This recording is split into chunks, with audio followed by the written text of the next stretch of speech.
Now it is time for our first speaker. Matt Paulson is founder and CEO of MarketBeat, an Inc. 5000 financial media company that empowers individual investors to make better trading decisions with in-depth market analysis and best-in-class research tools. Matt is also an active real estate and venture capital investor, serving as general partner at Creston Capital and Homegrown Capital. He is a driving force in Sioux Falls' startup ecosystem, having founded Startup Sioux Falls in 2019 and helping organize the Falls Angels Fund in 2016. Matt cares deeply about Sioux Falls and is proud to call it home. Everyone, please help me welcome Matt to the stage.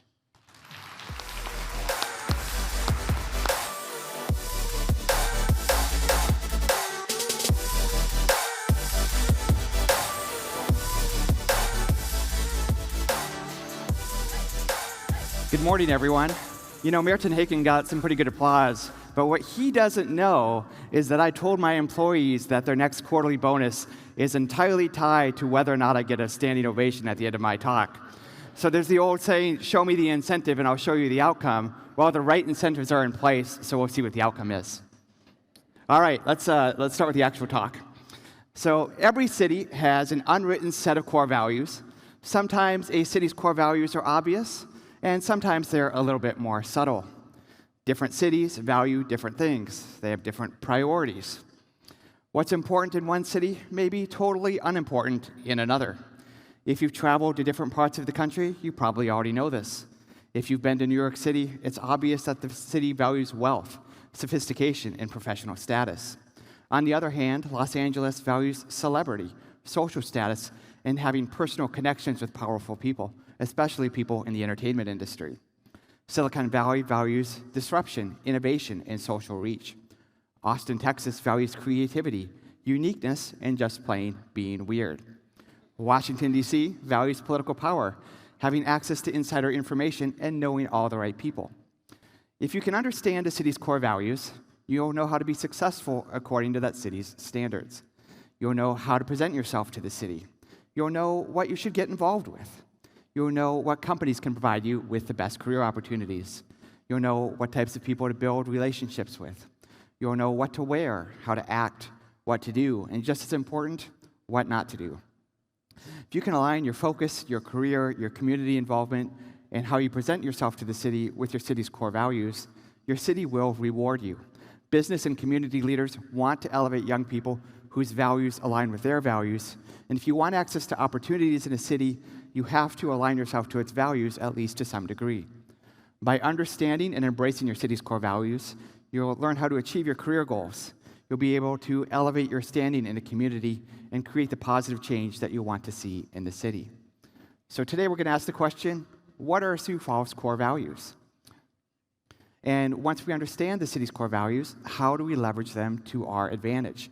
How can we utilize our city's core values to further our career and our standing in the community? And how can we use them to make a positive impact in our city? We are going to explore these questions over the next 40 minutes or so, and hopefully we will all become better business leaders as a result of the conversation that we have today. So let's talk about our city's core values. When we ask the question, what are Sioux Falls' core values? We are really asking a question, what does the city care about? What are its priorities? What are the things baked into the community's DNA? What are the things so prevalent in a city that you might not even know they're unique to Sioux Falls until you spend some time somewhere else? Well, I'm not going to make you wait. I'm going to tell you right now. So I believe Sioux Falls has 5 core values, and those core values are philanthropy, collaboration, institutional leadership, expert knowledge, and integrity. First, philanthropy. Sioux Falls is a uniquely generous city. We support our nonprofits well, and there is a long history of business leaders giving back in big ways. Second, collaboration.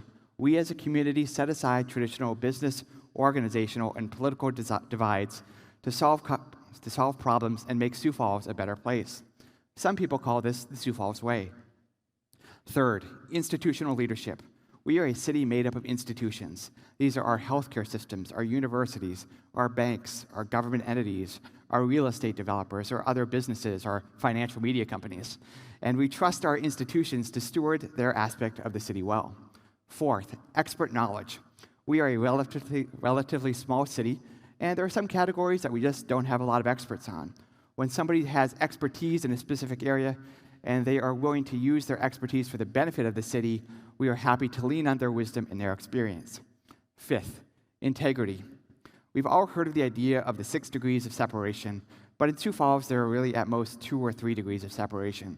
If you treat somebody poorly or don't act with integrity, others in the community are going to find out, and your negative actions will leave a long-term stain on your reputation. Now, this isn't an official list of the city's core values. They're not written down anywhere outside of the conference talk notes or your conference talk notes.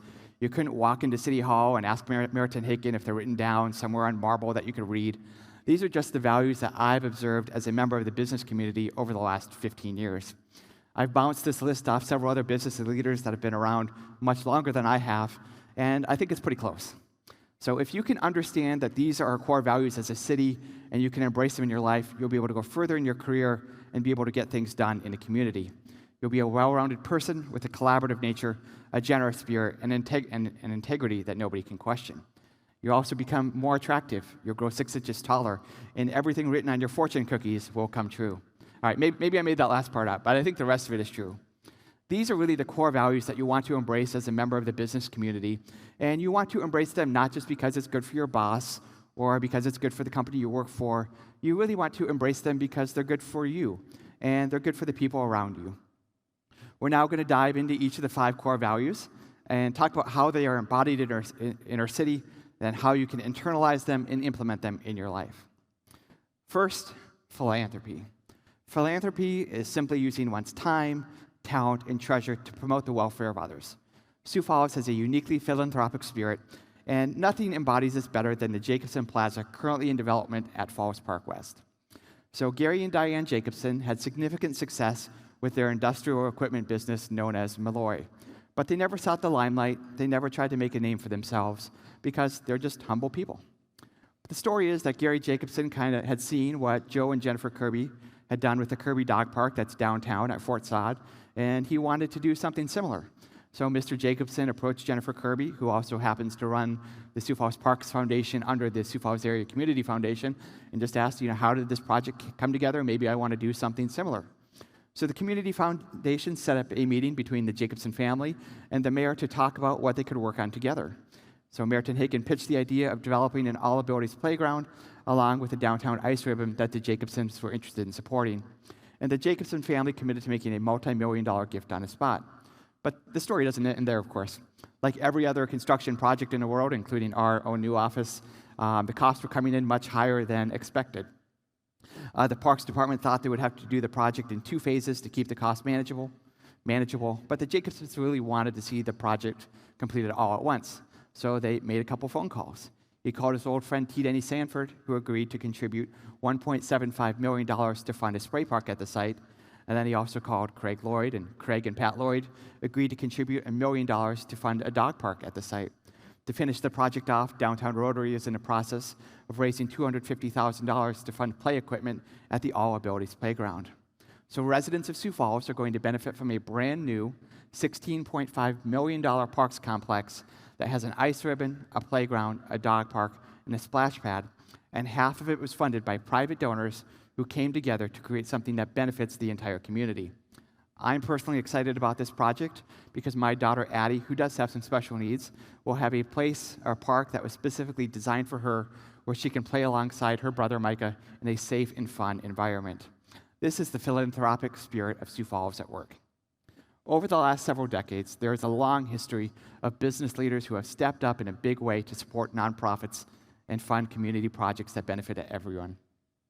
T. Denny Sanford really set the example for the rest of us in 2007 when he donated $400 million, and then a whole lot more after that, to Sioux Valley Health, now known as Sanford Health. He tells people his goal is to die broke and to give away as much of his money as possible before he passes away. More recently, there's been a bunch of other examples too. Dick and Kathy Sweetman just gave $2 million to the Washington Pavilion to fund the first ever planetarium in Sioux Falls, and this is really the only one in the region, so that's really exciting. Of course, the Kirby family has donated to numerous projects in the city: the Kirby Science Discovery Center, the Kirby Dog Park, and the Kirby Place at Walsh Family Village. There are just so many families in our community that have stepped over the years. The Beacons, the Broyns, the Dykehouses, the Knutsons, the Schoenemans, and of course, the late Marion Sullivan from Sullivan's. And the list could certainly go on from there. There are many people that have given back. But philanthropy is not just for wealthy business owners. It's for everyone. It's for all of us. If all of us in this room make a small gift to a project, it is just as impactful as a couple of large donors making a couple of large gifts. It's also not just about money. Philanthropy is much about your expertise as it is your money.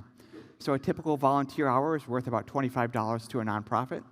So if you spend 2 hours at the banquet preparing meals or packing meals at Feeding South Dakota, your 2 hours was a donation of $50 to those organizations. It's also about your expertise. Whether you realize it or not, you are an expert at some subject. You know more about something than most people do, and that expertise will come in handy to some nonprofit in our community. My suggestion is that you can find 1 or 2 causes that you can get uniquely passionate about. You don't want to get involved with an organization just because you want to show community involvement or because you want to look good to your employer. You really have to put your volunteer efforts behind causes that you are truly passionate about. Otherwise, you're going to get busy with other stuff, and you're probably not going to put the effort in needed to truly make a difference. So I suggest you limit yourself to volunteering with no more than 2 organizations at once. The reality is you just don't have the time, the money, or energy to be everything to everyone, and your resources are only going to get more constrained as you get married, have kids, you get further in your career, and then you just wondered what happened to your free time and why you don't have any time to play Diablo 4, and your sorcerer is only level 65 when everyone else's sorcerer is at level 100, and you're just mad at yourself because you don't have time to play. It's just better if you can be a key resource for a couple of organizations versus trying to be mildly involved with everything. If you're just not sure where to begin or what volunteer opportunities are out there, I'd encourage you to go check out the Helpline Center's website, helplineCenter.org.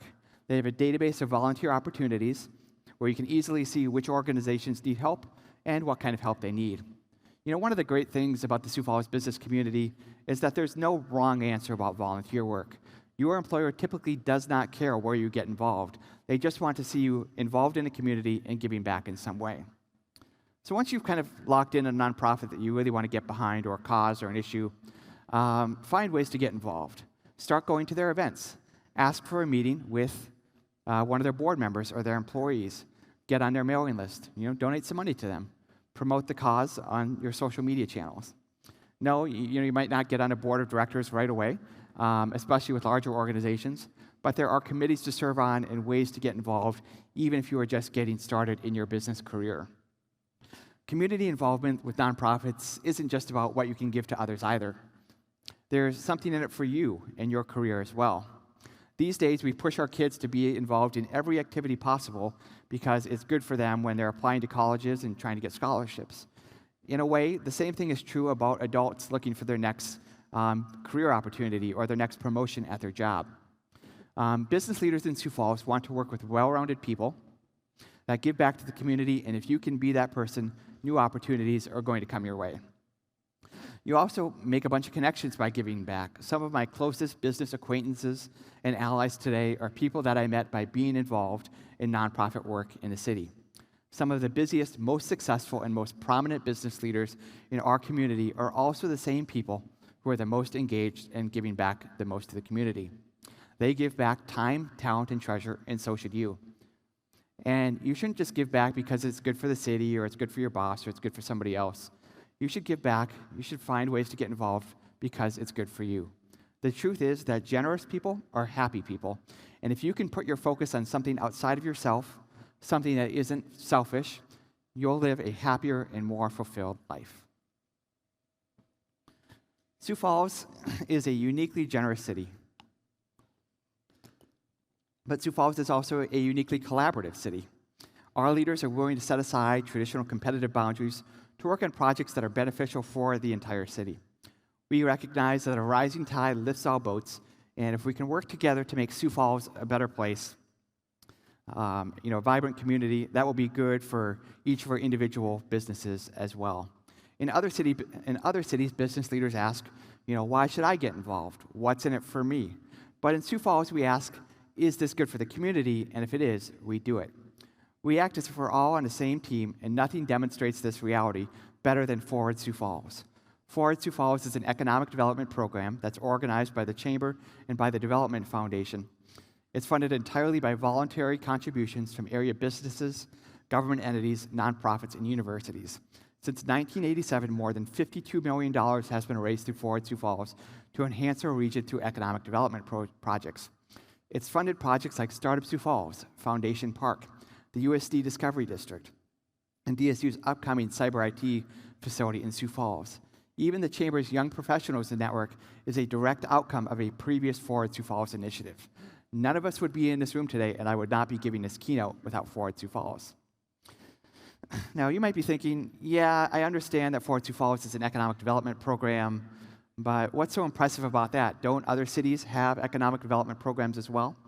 Like, yes, other communities have economic development organizations, but bringing together private businesses to fund economic development projects is, on a voluntary basis, is a uniquely Sioux Falls thing. There's no analog to Forward Sioux Falls in Rapid City, Fargo, Omaha, or Minneapolis. Our city is much stronger because Forward Sioux Falls exists, and there are tens of thousands of jobs in Sioux Falls that were created as the direct result of Forward Sioux Falls initiatives. Perhaps what's even more impressive about Forward Sioux Falls is the amount of collaboration that happens between competing businesses. Paul Hansen from Sanford Health and Dave Fleechek from Avera co-chaired the most recent Forward Sioux Falls campaign. Competing businesses set aside their differences, their competitive differences, to participate in Forward Sioux Falls. Even more astonishing, they're donating money to recruit new businesses to the city that will compete to hire their employees. Why would they do that? Why would they give away time and money towards an initiative that will ultimately increase competition for both talent and just for business in general? It's because they care about the community and are willing to make small personal sacrifices to make the entire city a better place. This is the Sioux Falls way in action. We are a relatively small city in a low population state. And if we want to grow the city and continue to make it a better place, we sometimes need to set aside our differences and all row in the same direction to get things done. But what does this look like from a practical perspective? How do we embody the idea of collaboration in our day-to-day work and in our service to the community? First, I think we need to recognize that the thing that is best for us individually is often not the same thing that is best for the entire city. In 2019, I created a startup ecosystem organization called Startup Sioux Falls that offered online networking, community events, and different resources for startup founders and small business owners. You know, if I just wanted to make a name for myself and make myself look good, it would have been better for me to personally continue to control Startup Sioux Falls, to fund it, to take all the accolades that came with running a cool project like that. But ultimately, I realized that it was best for the people that we were trying to help, it was best for the city, and it was best for the organization if I handed it over to a kind of professional management that had the backing of Forward Sioux Falls. You know, if I'm honest with all of you, it was really a struggle for me to give up Startup Sioux Falls. It was my brainchild, it was my baby, and I had a vision for it. It was like giving up a foster child, or a child to a foster family so that the child could have a better life. To me, giving up Startup Sioux Falls was a sacrifice, but it was a sacrifice worth making. Startup Sioux Falls would not be anything near it is today, you know, as an organization if we hadn't kind of done the merger and the transition. Startup Sioux Falls wouldn't have the fantastic downtown facility that we had today, that we opened in June. It wouldn't have the Co-Starters Accelerator program. It wouldn't have a large mentor network, and it wouldn't have the breadth of programming that it has now. It took a team of volunteer board members, the backing of Forward Sioux Falls, support from the city, the chamber, the Development Foundation, and the professional staff, including the fantastic executive director, Brian Maynor. You know, all these people, you know, required all these people to make these things happen. I think the lesson that we should take away about collaboration is that if we want to make a lasting change in the city, we shouldn't try to do it alone. We should sit around the table with like-minded people from different businesses and organizations that have the same passion and the same vision that we do. Then we should try to come up with solutions together as a community to solve problems. There's the old there's the old proverb that if you want to go far or go fast, you go alone, but if you want to go far, you go together. That's true with any community project that you might want to take on. You might have a great idea and be really excited about it today, but will you still have that same passion 5 years from now or 10 years from now? I've seen some people go it alone on community projects and ideas that generate a lot of buzz and excitement initially, but eventually they fizzle out because Not one person can sustain a community project or a nonprofit initiative alone. To make a lasting change in the city, you need a team of people with different backgrounds, skills, and connections working collaboratively to achieve a common goal. This is what happens with Sioux Falls, and that is what should happen with every community benefit project in town. So, Sioux Falls is a city that values collaboration. It's also a city that leans heavily on its institutions for leadership. We have public and private organizations that have been around for a long time that have informally been designated responsibility to take a lead on specific aspects of the city. A great example of this is our healthcare institutions, Avera and Sanford. We asked them to take the lead on community health in our city because they're the best equipped to handle those issues. And they do a pretty good job. When COVID-19 hit and Mayor Haken was doing near daily press conferences, there were leaders from both Sanford and Avera with him helping develop the community's response to COVID-19. We trust Sanford and Avera to take the lead on these issues because they're the best equipped for it. There are many other types of institutions as well. We rely on city and county government to make sure we have functioning roads, utilities, and other essential services. We rely on the school district to educate our children and in many ways address childhood poverty issues. We rely on our economic development organizations to recruit people to the city and help grow its economy. We rely on key nonprofit organizations such as the Community Foundation and United Way to evaluate, fund, and manage social service initiatives.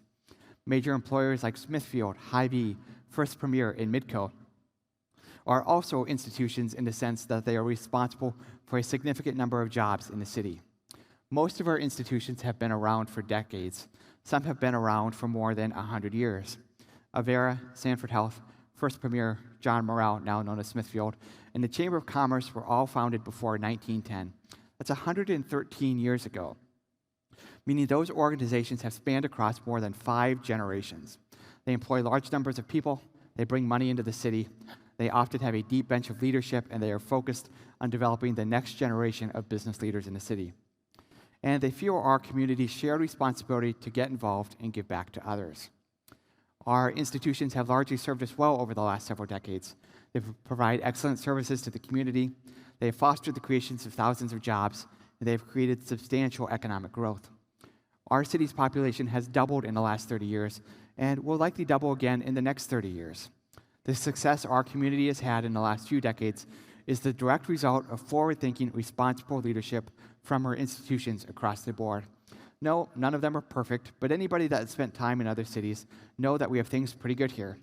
Nobody would say that Sioux Falls has bad schools, bad healthcare, or crumbling public infrastructure.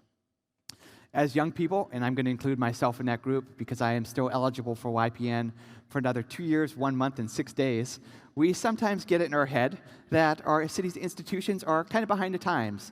They're slow-moving or just out of touch with the next generation of leaders in our community. We think that we have better ideas and that the city would be much better off if they had just listened to us and done things our way. We feel like we're not always heard and nobody wants to listen to us and our ideas. We sometimes feel kept out and not given the opportunity to engage in the opportunities that we think we deserve. While not every leader feels that way, some leaders do. Honestly, I felt that way for many years. Some people feel like they can't engage with the city's institutional leadership structure, and they opt out. They just don't get involved with the community, and they stay tightly focused in their own lane. Other people decide, I'm going to launch my own community organization and create a new and better version of something that already exists. You might say, I really think the school district is missing out on this specific group of kids. I'm going to start a school that specifically serves that group. Or you might think, I'm going to start my own membership organization that better serves this specific group of businesses that aren't being served by the Chamber, the Development Foundation, and Startup Sioux Falls. You'd be shocked at the number of people that I hear from that want to start their own nonprofit or community project, and they want the business community to fund it, even though there are 2 or 3 other organizations doing the exact same thing in Sioux Falls. Or if you're me, you start your own startup ecosystem organization called Startup Sioux Falls, because you feel like the existing organizations working on these issues are missing the mark a little bit. While yes, Startup Sioux Falls is successful in shaking up the startup ecosystem and getting it refocused on the things that are needed to serve today's entrepreneurs, it really only stayed successful because it merged with the Zio Center for Entrepreneurship and gained the institutional backing of the Chamber, the Development Foundation, for Sioux Falls, a great staff, and 15 committed business leaders who serve on its board. If it were just me and my assistant Marine who works at MarketBeat running it, it probably would have fizzled out because we would have gotten burned out running it and we would have gotten distracted by some new and shiny object. Throughout the process of launching, growing, and ultimately handing off Startup Sioux Falls, I've ultimately come to respect the institutions that lead the various aspects of our city. No, they don't always move as fast as they should, and yes, there are some things they could do to modernize and get with the times, but they've been around a long time. They have resources, they have buy-in, and they have respect from leaders in our community. If you want to make a true impact in the community and make something that happen that doesn't fizzle out after a couple of years, you have to figure out how to work within the system of institutions that already exist today. As the next generation of leaders in the business community, we shouldn't ignore the organizations created by the generation that came before us. We should embrace them, we should engage them, and we should prepare ourselves to eventually take them over, because eventually we will take them over. There's a future United Way campaign chair in this room. There's a future chamber board chair in this room. There are future state legislators in this room. And there could even be a future mayor of Sioux Falls in this room. The institutions that lead our city are our institutions. We should engage with them now, because then they will be in a much better spot when it's our generation's turn to lead them a few years down the road. No, you're probably not going to get on the board of a big organization like Sanford or Vera a few years out of college, but I guarantee you both of those organizations have volunteer opportunities for you today, and more opportunities will come your way if you develop a relationship with an organization over time. Leaders in our city, likely including your employer, value the leadership that our institutions have to offer. You know, it's easy to be the person that rejects our city's system of institutional leadership and be the person that does their own thing. But honestly, you're going to be much more respected by your employer and by the community if you can make the positive change that you want to see by working within the system of institutions that we have today. You'll also be much more respected by your employer and by other people in the community if you can position yourself as the local expert on a specific industry or area of expertise in the city. You know, Sioux Falls is a relatively small city, and there are just some topics and industries and categories that we don't have a deep bench of expertise on. You know, if we need an expert on the topic of community banking, I'm guessing we can probably find plenty of people we can lean on to learn about that topic. However, that's just not the case with things like venture capital and walkability and tiny homes and ride-share services and digital media and artificial intelligence. If you can become the person that knows the most about something that is a relatively small issue now in our city, but will become a bigger issue over time, you can position yourself as the city's trusted expert on that subject. Becoming the local expert and creating contextualized local content is the fastest shortcut to building a personal brand in Sioux Falls. Sioux Falls really embraces people who know a lot about a topic and want to use their expertise for the benefit of the city. Becoming a local expert will also make you a more attractive candidate for job openings at another company or promotions at your current company. It will also position you to be the person that the city leans on when an issue surrounding your area of expertise comes up in the city. This might mean that you get asked for media interviews, you might get asked to speak to community groups about the topic, or you might get asked to serve on a task force that addresses the issue related to your expertise. Only good things happen when you brand yourself as the person that knows the most about XYZ topic. Now you might be thinking, you know, Matt, that sounds awesome, but turns out I'm not an expert at anything. Also turns out that doesn't matter that much. You don't need to be the expert today. You just need to do the things that will allow you to become an expert over the next couple of years. So let's say you want to become Sioux Falls artificial intelligence expert. You want to become the person who knows the most about that subject. Here's what you do. First, you have to become a practitioner. In other words, you have to do the thing. For artificial intelligence, that means going and playing with the tools that are out there, the ChatGPTs, the Midjourneys, and there's a list of 100 different tools after that. Go play with the tools, go experiment with them, learn how to use them, and learn how to apply them in your career setting, but also maybe other people's as well. Second, attend 1 or 2 national conferences on the subject.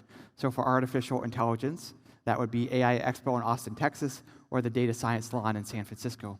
By going to a national conference, you'll be able to learn what people are working on right now and make valuable industry connections. Third, read every major book you can on the subject. Of course, that works for a lot of topics, but artificial intelligence is changing so quickly that anything that's written in books is probably 3 years out of date. So you want to go and read white papers and more current stuff being published online. Fourth, set up a continuing education plan. This can be as simple as subscribing to some YouTube channels about your topic. You can also set up a Google alert so that new articles are delivered to your email inbox every week about the topic. Fifth, try to develop some national relationships. You don't have to know everything about your topic or your area of expertise, but if you have a few national connections that you can lean on, when a question comes up that you don't have an answer to, you'll have somebody that you can lean on to get a better answer than you can give today. Finally, as you develop your expertise and continue to learn about your topic, you're going to need to create some content about what you're learning and put it out into the universe. If you want to be seen as the local expert, you have to offer your expertise to the city. So how do you do that? Well, you create content about your topic and how it relates to Sioux Falls, and then you submit it to local media for publication. If you created an article titled, "How Artificial Intelligence Will Change Sioux Falls by 2030, and it was a good article, and you sent it to Jody Schwan, do you think she would publish it? I really do. I really think she would. The same goes for other local media outlets, such as the Chamber News, the Dakota Scout, Pigeon 605, Sioux Falls Simplified, Sioux Falls Live, the local magazines, and of course, there's a long list of them these days. Local media outlets are hungry for content, and if you can create good written content that is relevant to their audience and to the Sioux Falls community, you can almost guarantee that one of them is going to publish it. And then try to do this on an ongoing basis. If you can get a piece of content published every other month or so, you're going to position yourself as an expert very well over the next couple of years. Now, doing these things might sound difficult, but it's actually really easy to become the go-to expert. Almost nobody is doing it, and frankly, the bar is not very high. So 64% of podcasts never make it past 10 episodes. Think about that statistic. So I had a podcast in 2016, and I made it to 26 episodes before I quit. So if you can record 10 podcasts with a buddy, you're already ahead of 2/3 of content creators. If you can spend 5 hours a week learning about a topic and creating content about it in the context of your city, you'll be seen as the go-to expert in a year or two. Many people in our community have already done this well. If you want to plan a high-production event, community event, everybody knows you call Addie Graham Kramer at the event company, and then you call Pinnacle Productions right after that. If you want to become better at company culture, everyone knows you call Vonnie and Tamien at Think 3D. If you want to export a product to another country, you call up Luke Lindbergh at South Dakota Trade. If you want to raise a lot of money for a nonprofit, you call up Cindy Peterson with Maximizing Excellence and hope that she takes you on as a client. These people have effectively positioned themselves as the go-to experts in their given fields by learning about their craft, becoming practitioners of what they learn about, and then communicating what they learn in a localized context. And you can do this too. You just need to identify the professional topic area that aligns with your purpose and your passion, and then become a student and practitioner of the topic area.